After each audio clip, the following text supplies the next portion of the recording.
Theresa May's political weakness was brutally exposed to Brussels on Monday as an agreement struck between Britain and the EU to solve the problem of the Irish border and move to the next phase of Brexit talks was torpedoed by a last-minute telephone call with the leader of the Democratic Unionist Party.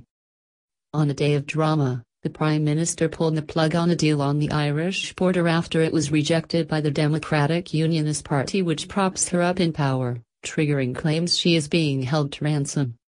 The embarrassment left Ms May scrambling to arrange crisis talks with the DUP before she heads back to Brussels later this week, with the clock ticking on the negotiations. EU leaders have demanded she guarantee there will no hard land border in Ireland before a summit next week, if the talks are to move on to discussing future trade and a transitional deal. The unraveling of the deal also left many Conservatives questioning Ms May's handling of the talks, amid disbelief that the DUP had not been squared off in advance.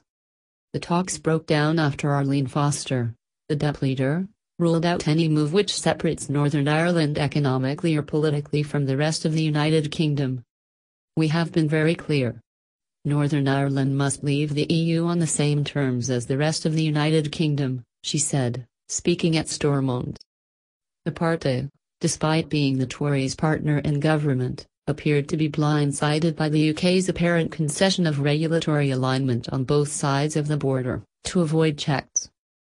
Within 20 minutes, Ms May interrupted her talks with Jean-Claude Juncker, the EU Commission President, to telephone Ms Foster. When she went back to the lunch, the deal was off.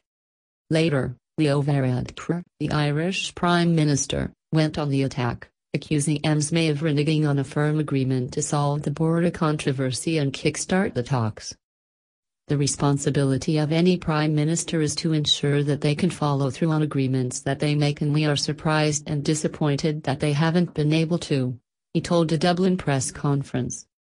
The UK government and EU leaders had agreed a text earlier in the day that gave us the assurance we needed, only for Ms May to ask for more time, he said. At Westminster, both Labour and the Liberal Democrats seized on the role of the DUP. Jeremy Corbyn said, "The real reason for today's failure is the grubby deal the government did with the DUP after the election." Vince Cable, the Liberal Democrat leader, said, "The DUP must not be allowed to dictate the UK's Brexit negotiations. This again shows the Conservatives are in office but not in power." And Ben Bradshaw, the former Labour minister, tweeted, "Britain is being held to ransom by a party that's propping up the Tory government and represents minority opinion in Northern Ireland." In Brussels, Ms May put a brave face on the disappointment, saying the two sides would reconvene before the end of the week for further negotiations. "On many of the issues there is a common understanding. And it is clear, crucially, that we want to move forward together," she said.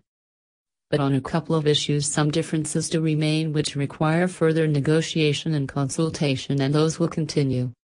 Later, Donald Tusk made clear how close the EU believed it had been to a deal, tweeting, "I was ready to present draft EU27 guidelines tomorrow for Brexit talks on transition and future." The European Council president argued an agreement at next week's EU summit was still possible, but warned, "It is now getting very tight." In Dublin, Mr Varadkar said he was happy to give Ms May more time, saying, "I do trust her and I believe she is negotiating in good faith." But he rejected claims that regulatory alignment for Northern Ireland was a weakening of Dublin's earlier demand for no regulatory divergence, insisting they meant the same thing. If so, that adds weight to the argument that such a deal would see Northern Ireland effectively remain inside both the EU single market and customs union. A draft of the agreement, obtained by the Irish public broadcaster RTE, read, "In the absence of agreed solutions, the UK will ensure that there continues to be no divergence from those rules of the internal market and the customs union which, now or in the future, support North-South cooperation and the protection of the Good Friday Agreement."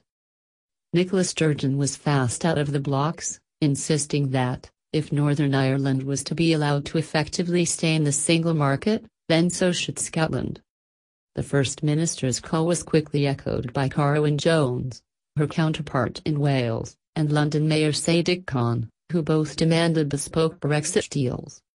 Intensive talks will now take place between the government and the DUP over the next few days, and the cabinet is expected to discuss the continued deadlock on Tuesday. Boris Johnson and Michael Gove may seek answers on suggestions that the Prime Minister is willing to accept regulatory alignment for the whole of the UK, if necessary. Pursuing that course would almost certainly trigger resignations by Brexiteers, who are determined that Britain has complete freedom to pursue trade deals with different regulations.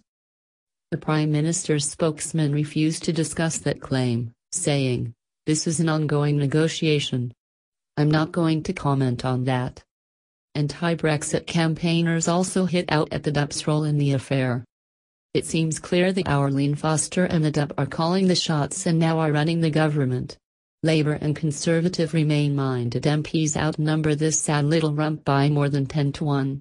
It is time for these people to stand up and make themselves heard, said Eloise Todd, Chief Executive of Best for Britain. While DUP MPs might have cost Theresa May more than Pogba, it is the British public who are paying the price for their intransigence. What galls me most is hearing the DUP saying that they want the same rules as the rest of the UK. If they believed that they would have acted on same-sex marriage and abortion, but yet, they won't. Maybe more public cash will now be sent across the Irish Sea to keep the DUP happy.